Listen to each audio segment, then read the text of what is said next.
L'élection présidentielle de 2011 en République démocratique du Congo s'annonce très chaude et agitée. Aucune intention de vote dans les sondages ne donne pour favori un quelconque potentiel candidat.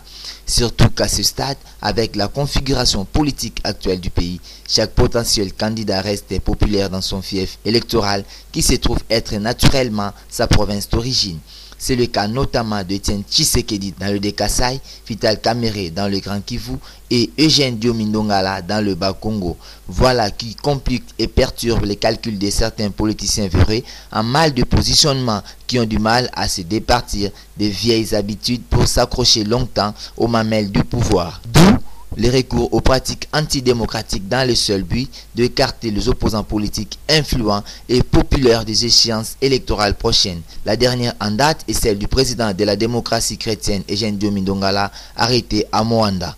Ainsi, les observateurs et analystes politiques avisés qualifient de cabale l'arrestation à Moanda du président national de la démocratie chrétienne Eugène Diomaye Ndongala. Ces derniers soutiennent leur analyse par les caractères expéditifs du jugement qui a porté à la condamnation de l'homme fort de la démocratie chrétienne.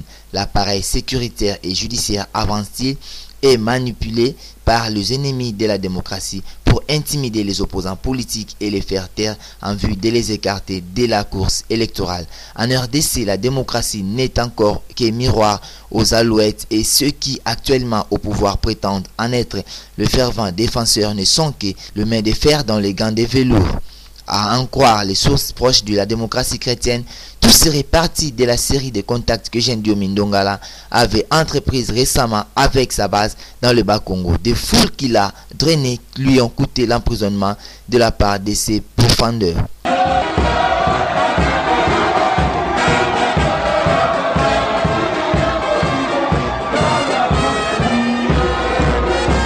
En attendant la fixation de la cause au degré d'appel, Diomaye Ndongala est derrière les verrous de Boma, condamné à 5 mois de servitude pénale pour coups et blessures et outrage à un fonctionnaire de l'État, selon la version politique du cabale montée par le pouvoir en place. Infraction taxée de prétexte par certains opposants et la famille politique d'Eugène Diomaye Ndongala. Que la justice soit faite et la démocratie soit vraiment réelle dans ces pays pour voir les candidats aux échéances électorales faire leur campagne convenable.